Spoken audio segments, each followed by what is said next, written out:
Everything is falling apart, and the Centauri are at the center of it all. The Centauri government accuses you of moving Babylon 5 from neutrality to a pro-Narn position.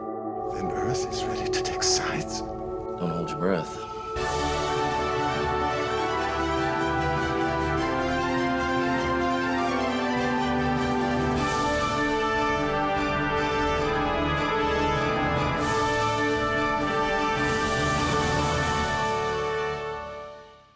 Sounds like they've been sucking down thruster fumes. Hello and welcome to Who Are You, a Babylon 5 watchcast hosted by two former strangers, now friends, who have gotten to know each other and will continue to get to know each other while rewatching a favorite show from their childhood, Babylon 5. I'm Xhafer. And I'm Laura. And today, Laura, I get to ask you, who are you? Who are you? Who are you? Do you know who I am?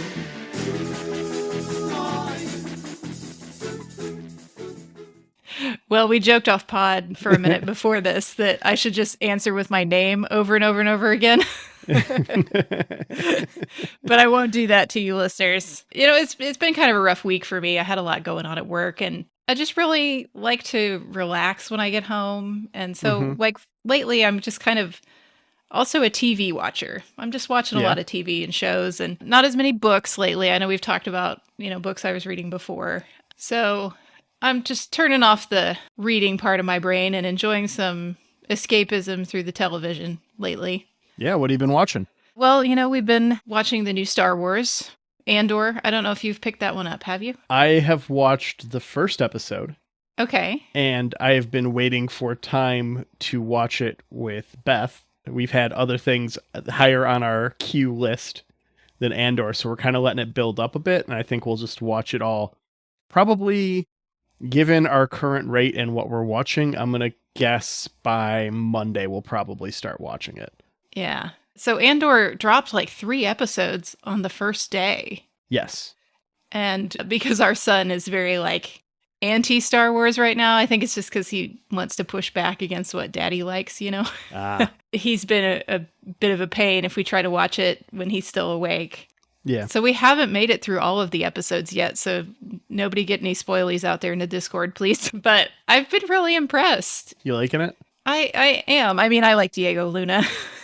Yeah. But, it's kind of nice to see a Star Wars that is not prominently featuring lightsabers and Jedi stuff right away. Well, that was what was the thing about Rogue One, the sequel to that, I guess. This is a prequel. It was like, oh, it's the first Star Wars brave enough to not have magic. Yeah, I really liked Rogue One. I probably just bawled my eyes out at the end of that movie when I saw it in the theaters. So good. I know it can be divisive and some people in the community don't like it, but I liked it a lot. There's Star Wars as a community is the biggest group of adults broken up about their fifis about a kid's show. You're damn straight. Star Wars is for children, y'all. I love Star Wars, don't get me wrong. And I've got a ton of I'll talk about how great The Last Jedi is for forever. But it is a children's movie. It is a children's show. It is not for you. If you do not like it in its current form, it is not for you. That's okay. It doesn't all have to be for you.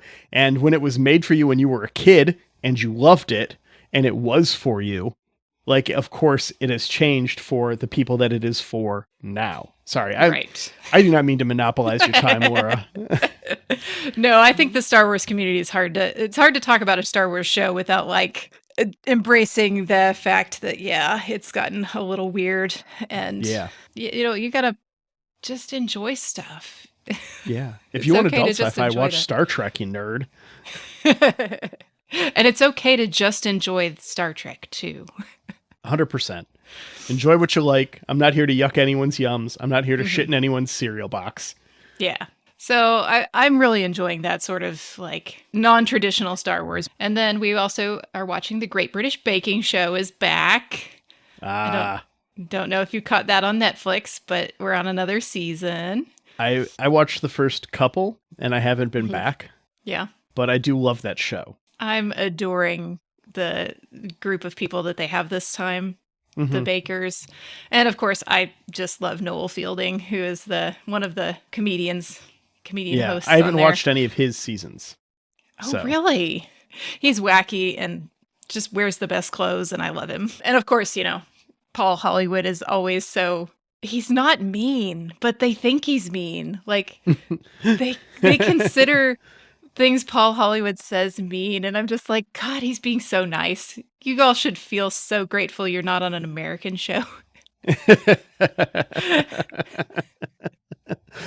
Yeah, our reality TV contestants get thrown into pits of water and stuff. It is Right. It is a completely different world over here. If you're in the food show, you have Gordon Ramsay screaming in your face. Like, Yeah. Or worse, you have Alton Brown tying you up with literal bondage gear while asking you to cook things. right. So these people are very lucky. And it's a very calming show. Like, if you've had a bad week, just get yourself some cookies, make a cup of tea, and watch the Great British Baking Show, and just have no stakes for a while and just get to know some delightful people. I believe when you're watching the Great British Baking Show, it's called Biscuits and Tea for tax purposes. Right. So third show, gosh, we are watching House of the Dragon. We don't get to it every single Sunday when it's coming out necessarily. It's been very interesting and different than Game of Thrones. It's one of those things, guys. Yeah. You gotta just enjoy things if you want to partake. Like, don't get too bound up in the George R.R. Martin stuff and the books, and like you can easily ruin the experience of House of the Dragon by being way too into the whole Game of Thrones universe. Some of the criticisms with George R.R. Martin's universe about, God, women just get shit all over. I think this show is more aware of that and treats it with more respect. And some of the because obviously it's HBO, right? So you have sex scenes in this show. That's just going to happen. That's what HBO is for, right? Yeah. I saw Matt Smith's sex scene in the first episode, and that was enough to make me never want to watch Doctor Who again. Right. So there was that one, but then, we get a little further, and, we actually had a woman director in that one, and it's definitely treated differently, the sex scenes, than just like in Game of Thrones when you'd be in a brothel and just we're all having sex for no reason, and there's no reason to necessarily be having this conversation in the brothel. Yeah, so I don't know. I feel a difference in the vibe. I can see why it's not for everybody, and I'm perfectly fine with that. I'm just really sucked into the story, and so I need to know what happens. I have a feeling it's something I will pick up when the first season is done. Yeah. At this point. If your feeds are not trying to spoil you on it, there is no reason to necessarily have to watch right now. And they aren't. No. My social media I've got a couple of friends who are on some shit posting groups, and I see comments they're making where someone complains about something, and so they tell them to shut the fuck up, and it's great. Yeah. But that's all I'm getting right now. But the show that we've been watching intensely is For All Mankind. I have heard that I need to watch it. Oh, it's so fucking good. I guess Oklahoma shows up in a prominent way at some point, and I need to see it. It's mentioned or something. I've heard. So I won't say anything. I'm in the middle of season 3 right now. It is a very interesting format. I would say that it's heavily serialized, but it's also very season capstone-y. Okay. It's very interesting in how it does things. I won't spoil. And it is alternate history. It's from Ron Moore, who gave us Battlestar Galactica reboot, who gave us a bunch of Deep Space Nine, all kinds of stuff. And he changes one event in 1963 and just keeps going from this point. And so the show starts a couple of years after that. And the first scene is the Russians landing. It's the moon landing, right? But it's 2 weeks early and it's the Russians. And it just starts with the Russians landing on the moon and going from there. Yeah. So that's a few things. It's nice to be able to immerse myself in someone else's story. I understand. I tend to go through cycles. where I will be like, I'll play video games. Like that's what I do in my time off, like my free time for entertainment. I'll play video games and I'll do that like very intensely for like 2 months. I'll just be like nose down playing Destiny for 3 or 4 hours a day every day. And then I'll come out of that and I'll read. And I'll read like 5 or 6 novels. And then I'll set that down. And then I'll watch TV and I'll find a couple shows and I'll binge those. I probably go through the cycle 3 times a year, maybe. Yeah, I maybe can totally twice a see year, that. depending. I feel like that's what I'm doing is I'm in a phase and I'm just in this a little more passive entertainment phase. And, you know, it'll pass and there'll be something else. So that's the TV that we're watching now. But what TV were we watching back in 95, Laura? I think we have an episode of Babylon 5 to review. I think we do. And I think I put I'm not as passive when I watch this show. I want to promise that to you. Yeah. We've got season 2, episode 22, The Fall of Night. It's the season 2 finale. We know our Babylon finales get crazy. We know they happen at the end of the year. Also, this episode was nominated for a Nebula Award. Very nice. There was an episode earlier in the season, The Coming of Shadows, that was nominated and won. And I talked a bunch about this episode was also nominated, but they turned down the nomination so not to has split the vote. Oh, which is a thing that you get offered when you have like 2 episodes from a series get nominated. They would reach out to you and be like, hey, do you want both or do you want 12 Monkeys to get in? And JMS was like, 12 Monkeys was great. Give it the nom. Yeah, that's very magnanimous. When we put it like that, it is. But he did win because the vote wasn't split. So. Yeah, that helps too, doesn't it? Yeah. And Coming of Shadows was a really good episode. Really good episode. Well, we open on Xhafer, just to remind us of his existence, playing some space paintball. And Sheridan is talking about some Centauri tactics here. He's training the team in case they need to fight some Centauri, which, I wonder if that's foreshadowing. I love that he mentions the gravity, that some alien races can take a higher G-force. Yeah. And that they need to be aware of that when they're planning their attack or planning their response. I'm not going to say attack because in theory, we're just defending ourselves, right? I mean, we're the good guys. So yes, that's what culturally we have to do. That's what America's always done. Just defended ourselves in foreign countries. 100%. I'm proud to be an American. Yeah. Also, he notes that some cultures might not care about blacking out. Like, they'll just culturally, I'm cool with trusting the autopilot doing this crazy flip thing if it means I get to shoot you in 30 seconds when I wake up. Yeah, I mean, I love that sci-fi touch is not something that I would have noticed when I was a small person watching this. Yeah. But since I've read The Expanse, like I understand more a little bit of like the different effects gravity has when you have more of it, especially. So they're doing these space maneuvers, and they get Sheridan gets a call from Ivanova with an emergency in CNC. Mm-hmm.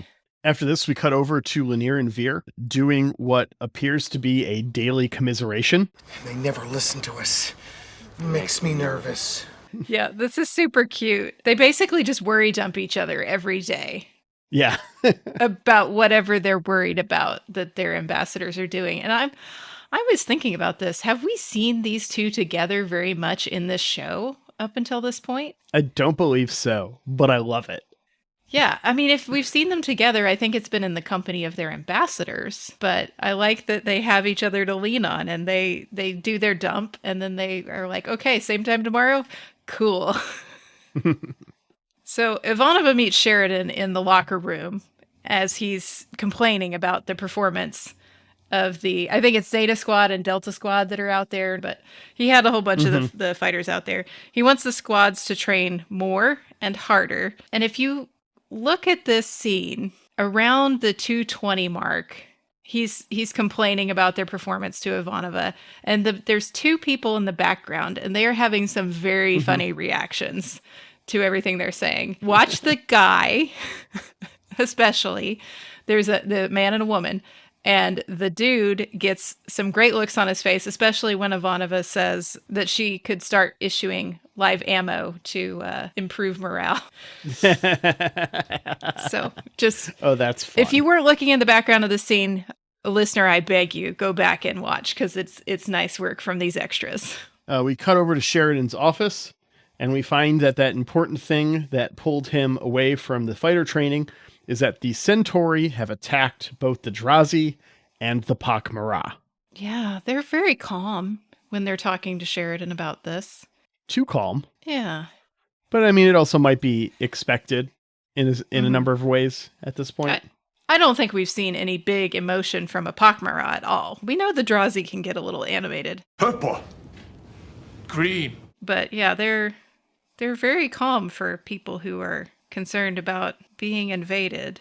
After Theme, Sheridan, and Londo meet, Londo is dismissive that they are just stabilizing the region, establishing a presence, the usual. Yeah, Sheridan is very personal in his address to Londo.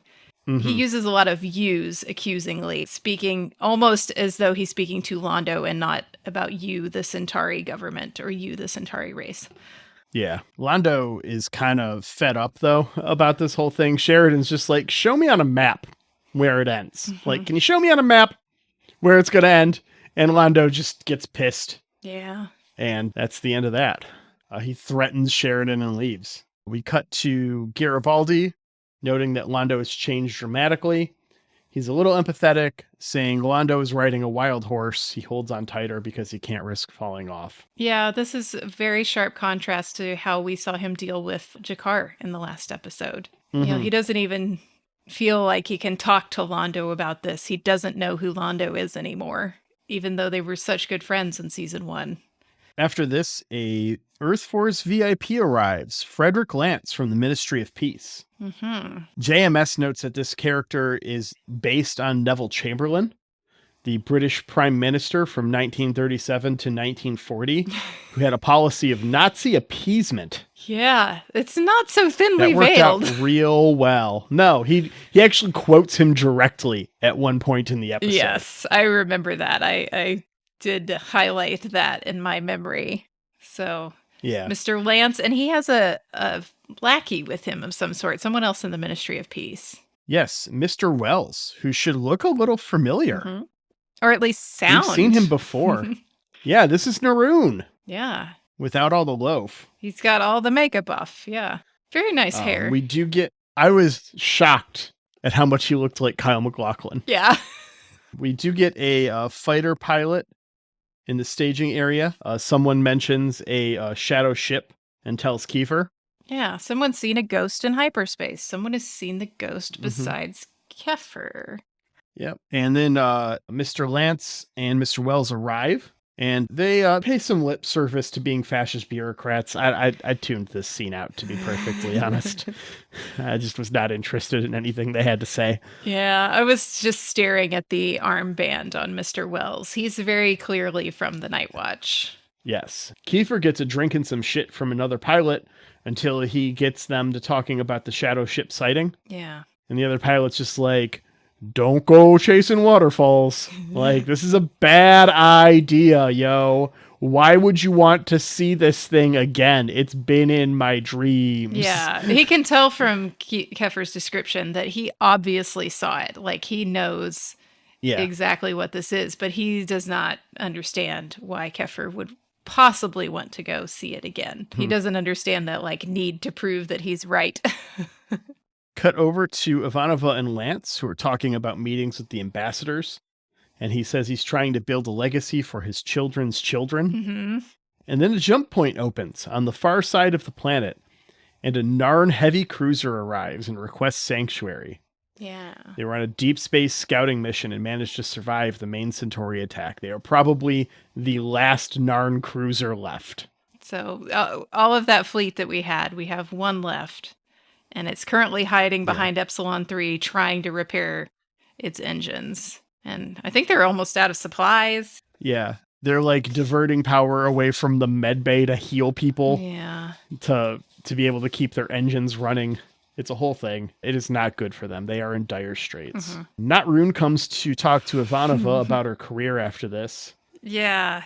He's very complimentary. Yeah. Oh, her record is exemplary. Yeah. So he lays it on thick, and she's, up for command maybe in the next 5 years. But hey, if you help out Night Watch, maybe we could make that happen sooner. Is his Yeah. promise. And she's just like, fuck off. Yeah. She's like, look, I'm not interested in personal gain at the expense of the trust of others. Just outright. She did not drink She the is not Kool-Aid. bashful. Yeah. No. She tells him exactly what she thinks, and he's just all like, well, if that's your opinion of Night Watch, then you clearly don't understand Night Watch, but that's okay. The offer remains on the table. And it's all like, oh, no, she clearly understands your bullshit. She's like, You know it. I've read World War II history, and I know what's up here. I have seen this documentary, and I am not interested. She shows him the automated door. What a power move. Just open the door. Like, obviously, I don't have this in my smart home, but I would 100% use it to sass people if I did. Yeah. Sheridan calls up Shakar and tells him about the cruiser, about Mr. Lance's presence and purpose on the station. Shakar has hope for the first time in a long time. But it already feels awkward, doesn't it? A little bit. The fact that they did not ask to talk to any of the Narn that are left should have been a big hint. And how he is treated when he encounters Mr. Lance later. Yeah. Really just tells you what's going on. But we'll get to that. First, Zach goes to the rally and gets told he's not suspicious enough. He needs to be a better narc. Fucking pig. Yeah. Everyone has turned in their list of, 5 possible suspects or whatever, except for him. Yeah. And he's shamed for it. Yeah, you didn't hear him say something possibly seditious? It's not like he's complaining about taxes, and I'm from America, so that seems very normal to me. Right. Yeah. He gets publicly shamed into being a shittier person. Yeah, he's really peer pressured here, right? This is very after school special vibes of, we're all narking on our neighbors and we're all piling on this one shopkeeper in particular, I think. And they force him to comply. Meanwhile, Kiefer gets a data crystal with some exhaust readings from the crab ship. He's told he's seeking his own death. Not foreshadowing at all. Nope. Ivanova and Lance talk to the non-aligned worlds, but Jakar, as they're leaving, Jakar is trying to get his audience with Lance, even though he wasn't invited. And Lance gives him a big brush off. Yeah, he handles this in a way that HR would be proud of. Yeah, it is very corporate HR, isn't it? Yeah. He doesn't say anything and leaves immediately. Yeah. Let me get my lawyer. Lance comes to see Sheridan in CNC to tell us what's going on. The Earth-Centauri non-aggression pact. He then quotes Neville Chamberlain to commercial.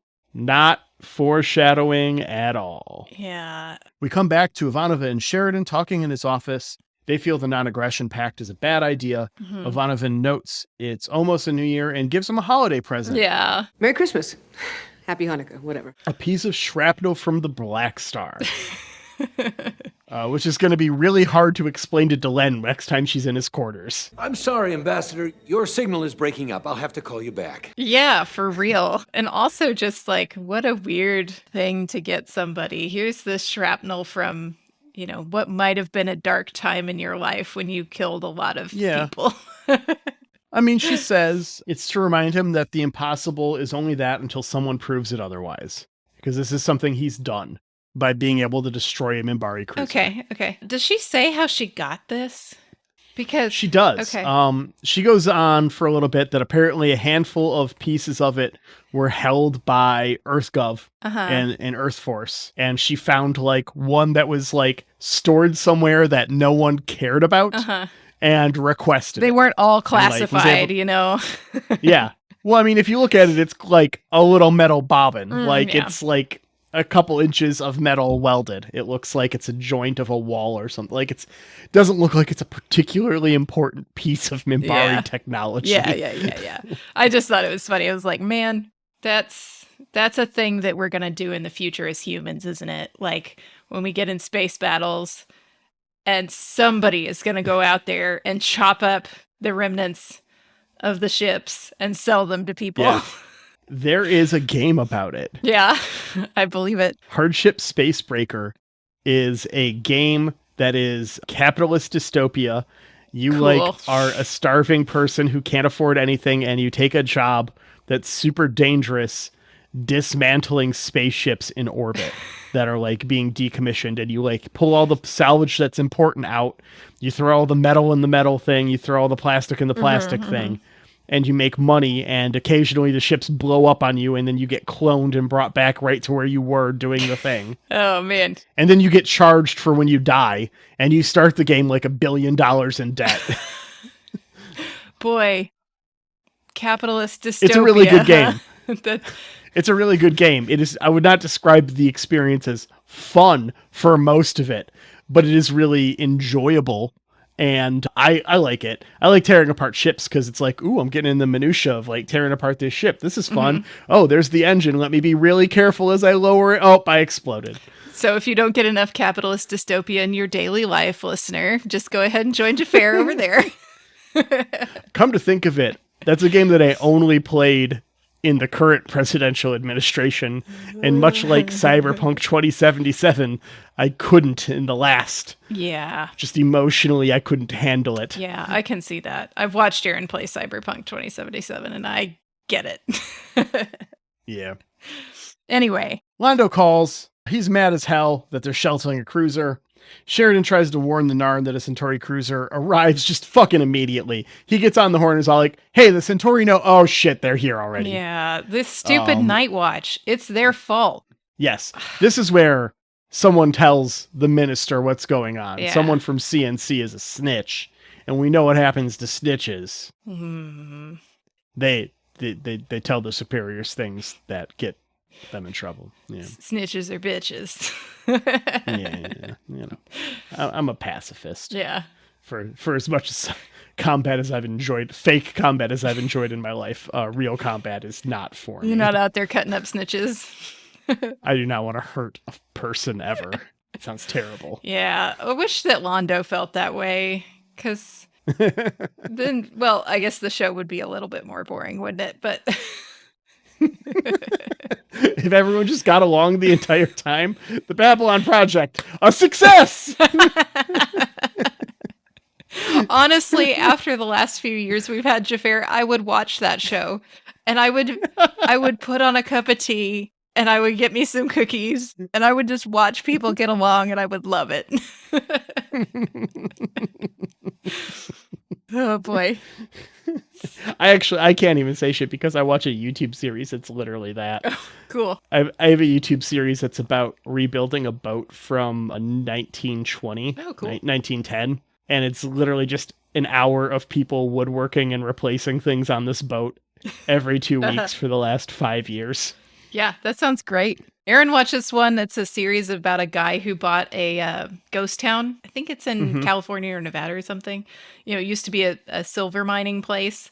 And he's just fixing up the ghost town, and that's his YouTube channel.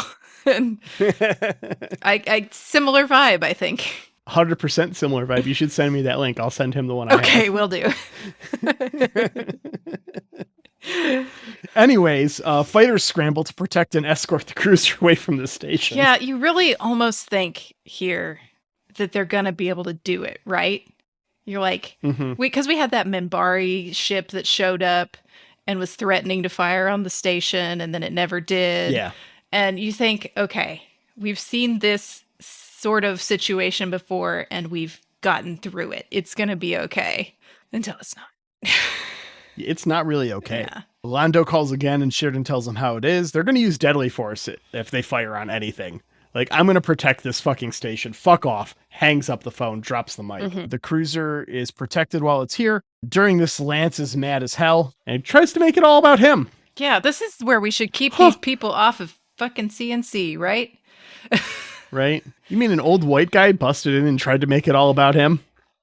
Huh. Into somewhere that he really shouldn't be, that he doesn't belong. He definitely doesn't belong. Yeah. No, not his space to be. Huh.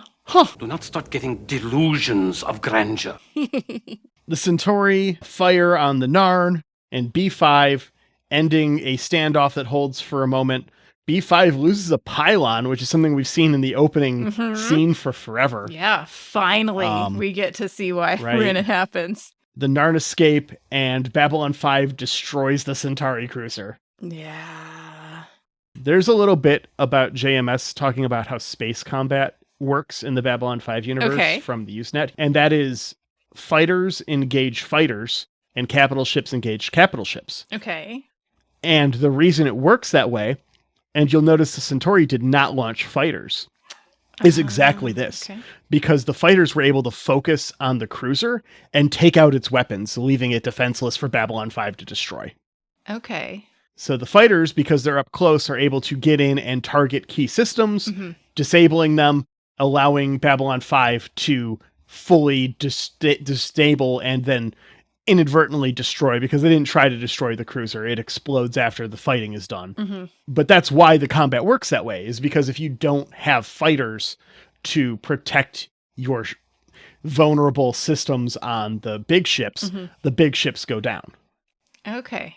So theoretically, you could engage your fighters with a big ship and say the big ship doesn't have fighters, and you could use them to disable those systems and not have to destroy it. But yeah, that's not what happened. I mean, when it's actively firing on you and you've got 250,000 lives wrapped in 30 million tons of steel. Yeah, I mean, that's a theoretical. All alone in the night. Yeah.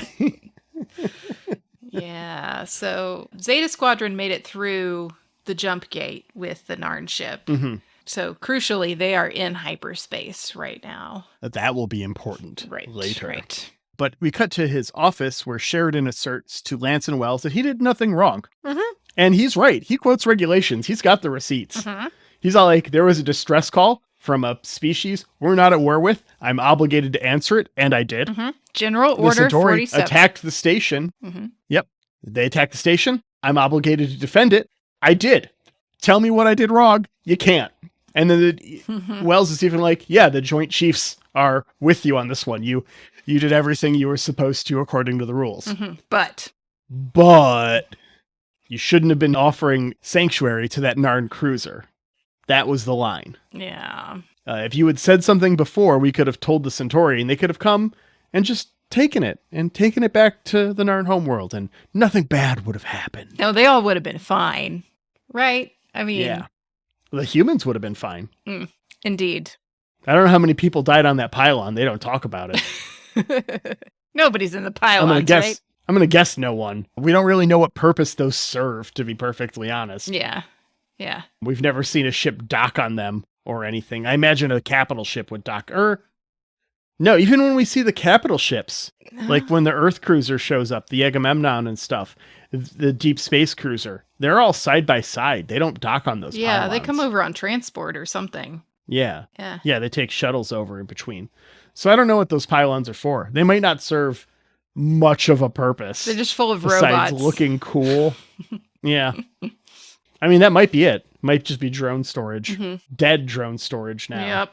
It's all gone. Yep. Anyways, Sheridan reminds them that how politically inconvenient it is. It's not against the rules. And the only cost of this in the end is going to be Sheridan's pride. He's going to be forced to apologize formally at the Zen Garden, because it's a nice, convenient area that is non-political, in front of a bunch of ambassadors. And this whole issue will be dropped. The Centauri are willing to drop it in the name of peace of our new non-aggression pact. If you just say you're sorry. Just say you're sorry. We're sorry. I'm deeply sorry. Sorry. Zeta Squad continues to escort the Narn cruiser away from Babylon 5 in hyperspace when Xhafer gets a signal that matches the shadow ship. Yeah. Ooh, he breaks off to investigate. Alone. He went alone. Well, he is an idiot. You never do that. Has he never seen a horror film?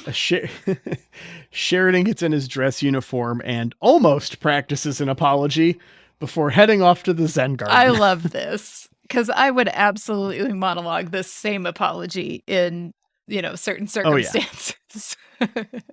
Oh, yeah. And I have. I have sat in the mirror in the bathroom going, I'm sorry, you're a fucking idiot. Yeah. Yeah. I hate it when people do the non-apology in, a public or like in an interpersonal situation. They're like, I'm sorry you feel that way. And it's like, honey, that's not an apology. That is not an apology. I'm sorry I made you feel that way. Uh-huh. Is an apology. Yeah, that takes some ownership of it. But I'm sorry you feel And that way puts ownership back on the aggrieved party. Exactly. That is not an apology. You have to, if you do not take ownership of anything, it is not an apology. Right. This has been kindergarten 101 with Xhafer and Laura. But in this case, I am absolutely on Sheridan's side with it. He doesn't need to apologize. I agree. And he knows it's a sham. And I think he's just working it out of his system here. Yeah. He's just getting it out in front of the mirror so he doesn't do it in the garden. Yeah. Which I also understand. Sometimes you just have to sit in your car and scream into the endless night. Anyways, Xhafer finds the shadow ship and starts to record it as the ambassadors gather. We see G'Kar in the bushes. Oh my God. G'Kar's just like hiding behind a fern. And I need this GIF. I need it. I'm sure it exists. I need it. I need it for Teams chat. I'm going to start using it instead of Homer Simpson receding into the bushes. It's great. He's not subtle, my friend. And I love how, because we haven't filled this scene up with a bunch of extras either. So we see like Londo standing over here and G'Kar hiding in the bush. And I'm like, there's no way that Londo doesn't know he's there. Like, this is a small garden. We could have used a few more extras to like make it beefier and make it feel packed. Yeah. It's a really small set. Like, this set feels crowded when it's more than Delenn plus one. Right. Anytime we've had 3 people in this set, it's been all like, oh, it's a little tight in the Zen Garden. Yeah. So. And we have a lot of the ambassadors here. We have Kosh, we have Londo. There's some Drazi, some Pak'mara. There's all kinds of ambassadors here. I wonder how they feel right now. Probably not great, but they probably don't know what's about to happen. Yeah. They don't know also that, Sheridan doesn't want to do this apology either. Like that Sheridan. It's true. I'm sure they will when he delivers it. Yeah. But yeah. They kind of are probably on unstable ground here. They know that they've been attacked. Yeah. They know that the Centauri cruiser's been shot down, but they don't know. They've talked to someone from EarthGov. Like, yeah.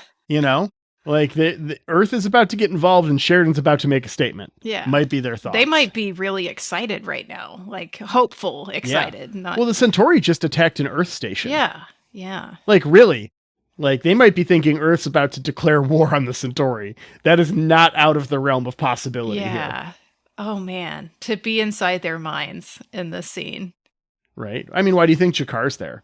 If G'Kar knew that Sheridan was there to just apologize for attacking a Centauri cruiser, you think he would bother showing up? He'd be in his room smashing something. Yeah. Good Finding point. A glass table to throw someone to. Yeah. But at least, he gets to tell Ivanova, like, I support what he did. But yeah. We get a couple of cuts in here between the Zen Garden, Xhafer, and Sheridan. So we go back to Xhafer, and he gets straight up disintegrated. Yeah. Like, his ship does not... We don't see, like, the laser beam cut his ship in half. We get him, and if you freeze frame it, you can see him actually melt. Yeah, it's straight up, like, screaming flesh off bones, like... Yeah. JMS was a little too happy with how this visual effect turned out. Oh, really? When reading over his notes. Yeah. Oh, he was quite proud to put out that he disintegrated this dude. Do you think he had a beef with the actor? Well, he had a beef with the character. The character was forced upon him by the studio. Oh, they wanted a handsome young man. He didn't want Xhafer in the plot at all. They wanted a handsome young man who was a fighter pilot. That was a kind of a 90s thing, wasn't it? We were coming off Top Gun. We had a thing about... Yeah. Mark Hamill was just wing commander. Yeah. Okay. Or was about to be wing commander. Was that Freddie Prinze Jr. in that movie too? Remember that right? I don't know. I haven't seen Wing Commander. Ben just gasped. Anyways, Sheridan boards a tram. He's on there with a bunch of other people. One stop later, everyone else gets off the tram and there's a Centauri bomb waiting for him. Yeah. We know it's a Centauri bomb because like all of their weapons, it has their fucking hair on it for some reason. And this dude who planted this bomb is not subtle. He like mean No. mugs Sheridan like glaring, which I mean, I guess Sheridan probably just chalked it up to, well, I did just destroy their ship. But yeah, he's not subtle with his looks. Not at all. He overrides the emergency door and jumps out. Yeah. Now he is in the center of B5. Mm-hmm. B5's artificial gravity is caused by the spinning of the station. Correct. So he's not quite in 0G. Right. He is slowly drifting, but it is not like 1-to-1 with how you would expect gravity to work. Mm-hmm. So there's time. I would say the time of drama. Yes. Like it is particularly enough time to be very dramatic. Mm-hmm. The ground is spinning up at him, right? Yeah. So that's the danger. Even Ivanova notes that's what will kill him. Yeah. It's not the fall that will kill him because the gravity is so weak here. Mm-hmm. It is the speed that Babylon 5 is spinning at that he is not. Yes. That is what will cause his death. It will just rush up to meet him, like literally. Yeah, it's like getting hit by a car going 60 miles per hour. Mm-hmm. Ivanova calls for jetpacks. We don't get to see them. It's a damn shame, but I really wanted the B5 jetpacks. Yeah, like even if these people were just like suiting up and getting close or, something. I want to know what these jetpacks look like. Are they rocket boots? Yeah. Like, what do we got? Yeah. Is it just straight up from Russia with love? Like, I want to see this jetpack. Mm-hmm. But we don't. Delenn goes to Kosh and tells them that they must act. And Kosh gets out of their suit, flies to catch the falling Sheridan. Yeah, the big Kosh reveal. Fucking angels. Uh-huh. All right, let's talk about this. Uh-huh. Go for it. There's a ton to unpack in this single scene. There is. So Kosh flies out of their suit, and Delenn is all like, "Oh, that is a Mimbari angel, right?" Yeah. The Drazi see a Drazi creature of light. Everyone sees what is culturally appropriate for them. Jakar sees an angelic Narn figure. Yes. Jalan, yeah, whatever. Londo sees nothing. Yeah. We find out. Londo looks up and it doesn't cut to anything because he doesn't see anything. Yeah. Everyone's like, "Whoa!" And he looks up, he's like, "Yeah, Sheridan's falling. This is fucking weird." Uh-huh. Yeah. So, fucking angels. I've got some notes from JMS. Okay. I can do them now, or if you want to say your piece on this bit beforehand, go for it. The only piece I have on this bit is I do have a question. Yeah. Do you feel like it could possibly be open-ended at this point on what if Londo saw something, but he didn't want to admit that he saw something? Or in terms of the narrative, yes. In terms of JMS speaking about it afterwards, he is quite definitive. Londo actually could not see anything. And I remember it being definitive. I feel like at some point, maybe later in the 3rd or 4th season or something, it comes back and he like sincerely admits not seeing anything. But the way he says it at the end of this episode, part of me was like, the way he said it, it seemed almost like it could have been him just denying he saw something. Yes. So I almost like to think of it that way, like leaving that a little more open-ended for longer. Like, did he see an angel and didn't want to admit it because it made him uncomfortable? Or did he see something else entirely that made him uncomfortable?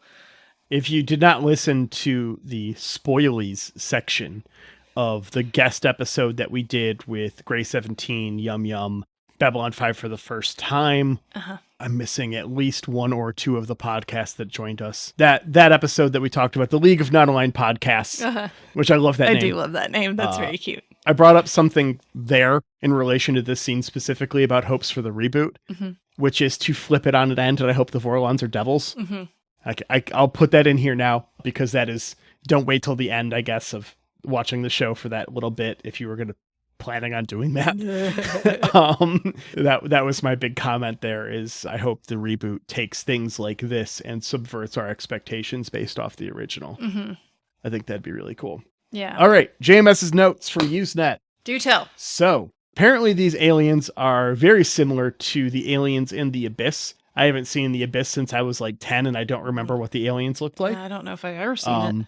This was apparently a common criticism of the Vorlon visual effect. Joe Straczynski notes, it is not intentional, but Steve Berg, who did the Vorlon effects, also did the alien effects in the Abyss. So It's a signature style. Yeah. He also notes that humans of different beliefs wouldn't necessarily see a Christian angel. Okay. They would see something an appropriate variant of some variety for their belief system. We only see Sheridan's view of Kosh, right? All the views of Kosh are the exact person that we see making the comment, their view of Kosh. Oh, that makes you wonder if Ivanova saw something slightly different, being of the Jewish faith. Yeah.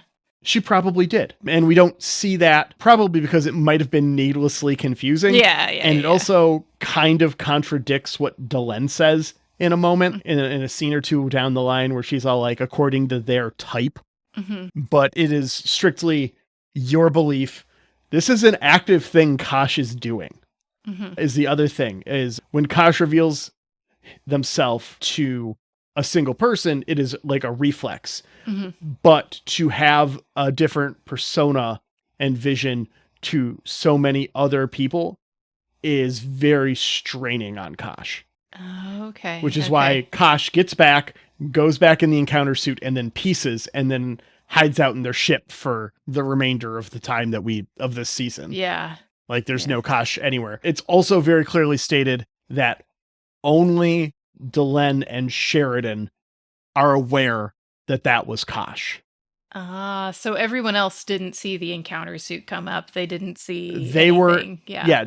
Delenn and Kosh were in the like maze, right? Yeah. So they were hidden from view of everyone. So no one else saw Kosh leave the encounter suit, catch Sheridan, and then come back down. They just saw the angel in the sky catching Sheridan after the explosion. I wonder, we had a previous episode, a few episodes back, where Lita showed back up and she went to see Kosh and she asked to see Kosh, and he allowed, or, they, I use he just by default because I think the show does that a lot too, but the show uses he. It's pretty clear from everything about them that the Vorlons are non-gender. Yeah. I think that I've been trying to make a point. I think that is something that would change in the modern version of the show. Absolutely. Yeah. So they did show themselves to Lita, and I wonder what she saw. I would like to know. I would like to know. I think Lita sees the true Vorlon, to be perfectly honest. Not the angel projection. And maybe that's part of her experience as a telepath, that she would get that, because the telepath can see through the mind and the thoughts, right? So would know that it was a projection. That's my thought. At least there was nothing in this episode, at least, confirming what Lita did or didn't see that I could find in any of the notes and stuff I was reading. I do have one more thing, which I think is very interesting. It was probably the most interesting bit to come out of the Usenet notes. Okay. Obviously, we've confirmed that Vorlons have been visiting Earth. We knew that they were on Earth in the 1800s last episode. Yeah. That was a plot point. Stealing serial killers and rapists and stuff. Cool. Yeah. Great job, good guys. Anyways, JMS notes he kind of just drops this very subtly, I feel. But he's all like, well, it'd be a lot easier for them to exploit the belief of angels than to create it. Logistically, which I think is super interesting because if that is the case, if that's the Vorlon's MO, is to find a creature of light and then exploit it as they're the Vorlons, right? Or whatever, when they're influencing a society, why do all these societies still have angels then? That to me is super fucking culturally interesting from an anthropology standpoint. Because when you say, okay, well, all these cultures have angels because the Vorlons showed up and made angels in their culture, that makes sense. That's why something and people's so far and so different where they couldn't possibly influence each other through the vastness of space would have thoroughthreads in their cultural background, in their religious iconography, right? But for that to not be the case, and for cultures to just universally have an icon of light for the Vorlons to exploit is so fucking interesting to me. Yeah. Like, how would that possibly happen? Well, it doesn't, because the Centauri worship their old emperors, right? Right. They don't have angels, apparently. Mm-hmm. I could see exploiting that, though, and if I was a advanced species like the Vorlons, 100%. Great It old makes Emperor sense. What's-His-Face shows up and in a beam of light, and, they could do it with that, for sure. Yeah, but they didn't, clearly. Yeah. Otherwise, Londo would have seen, the first emperor. It's just like, how does that happen? You know what would have been wild, though? If Londo saw Emperor Turin, the one that if they got Turin back? If he saw the Emperor that he betrayed. Oh, that would have been so fucking wild. Oh. Man. It's a reboot idea for you. Right, JMS, take that. Tweet us and let us know you're taking it just for our personal satisfaction, not so that we don't claim any rights to this idea. We don't want anybody. You could. Yeah. I don't want you to worry about getting sued. Yeah, but no. Just know. Just know that just floated in the ether. Yeah. Let your brain hear it, even though you probably will never listen to this fucking podcast. That's fine. That's fine. Yeah. I hope you're busy making the reboot and not listening to this podcast. Same. So Delenn visits Sheridan to talk about what happened. Mm-hmm. The Shadows will see the Vorlon. They know what this is. They see this as the Vorlons entering the fray. Mm-hmm. But so long as they feel hidden, like the Shadows aren't revealed, they won't emerge. Do you hear that, Laura? Do you hear that beeping? Huh. Do you hear that? Where's that come from? There's an ISN news report at this very moment. Oh, no. Apparently, Hotshot Pilot, worst character before season 5, accidentally provokes intergalactic war earlier than anyone wanted. Oh, no. Talk about going out in a blaze. Like, right? Whoop, whoop, whoop. Just reveal the space ghost. Right. Zorak is not pleased. Before all that, though, we get a bit of setup over a minor key theme on strings, recapping how fucked everything is. Mm-hmm. Yeah. We get the announcement of the non-aggression treaty. And while we're, getting all this, how fucked are we going into this new year exposition, we watch Zach as he watches that shopkeeper that he threw under the bus get arrested by the Ministry of Peace. And there's a very threatening sign put on that door. Oh, yeah. Pending allegations of sedition, I think it said. Mm-hmm. Yeah. Sure does. Pending allegations of sedition on just what you like to see. A storefront. Not ominous at all. No, nothing to see here. Totally normal. Move along. Yeah. So let's see. We're wrapping up our second year on Babylon 5. Not a lot better than that first one. Well, I mean, we say that the mission has failed. Yeah. Babylon 5 is no longer the last best hope for peace. Instead, this next year, this next season, it will turn into the last best hope for victory. Yep. We're going to get that new theme. So. That sweet, sweet new theme. Season 3. Can't wait. But we do have a little bit before then. Next week, we've got our season 2 recap episode where we'll be talking about that and input that hopefully y'all sent us before you're listening to this, because if you're listening to this now and you're deciding to send us some season 2 recap, it's too late. Yeah. We're recording that episode in 2 days and this isn't coming out for another week and a half. So, wow. You can send us some thoughts and we'll get to them when we do our next mailbag segment a couple weeks into season 3. Your thoughts are always welcome in the Discord. We appreciate everything. We love talking B5 with everyone in our community of fans. We really appreciate all of you. After the season 2 recap, we're going to have book club where Laura and I will be talking about Dark Genesis, the birth of the Psi-Corps. Yeah. Written by J. Gregory Keyes. As I'm looking at it on my bookshelf right now, unread in my to-read pile. I have a little to-read shelf it's sitting on right now. Yeah, these are quick reads though. They move just like an episode, if I remember correctly. So we'll have that, and then we're gonna have 2 weeks off, as is our season ending treat to ourselves, and then we'll be back with season 3. Yeah, I can't wait. Such good material coming for us in season 3.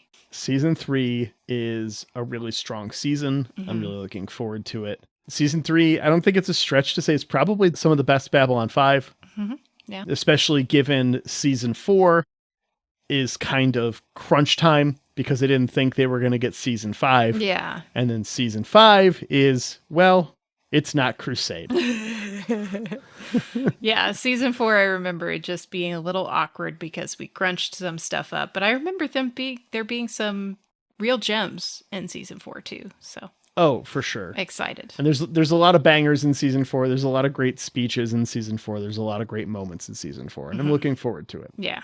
But we'll get there in, 30 weeks from now. Give or take. We'll be talking about Season 4. Yeah. Matt, 32 weeks from now, we'll be talking about Season 4. But for now, we'd love to thank Jeremy Siegel for our lovely theme music. You can find more of Jeremy Siegel's work at jeremysiegel42.bandcamp.com. And thank you to Angry Duck Time Machine on Instagram for our lovely podcast artwork. And we mentioned the Discord. Show up there. Hang out. Chill. Be a fan of Babylon 5 with us, because we'll just geek out about B5 all the time. Hang out in our meme lord section. Talk spoilies. We're here for it. If you need that Discord link, you can get it at the email. Yes, whoareyouB5@gmail.com. Shoot us an email. We'll get you that Discord link. You can also find it on our Facebook group. I will occasionally post it to the Twitter when I remember that we have a Twitter. Yeah. Which has been more lately because it's been very active with the League of Non-Aligned Podcasts, which has been great to see. We love our B5 podcast fam. Links to all of that is in our other podcast folder in our Discord as well. Yeah. Okay. See you next week, Internet. Bye.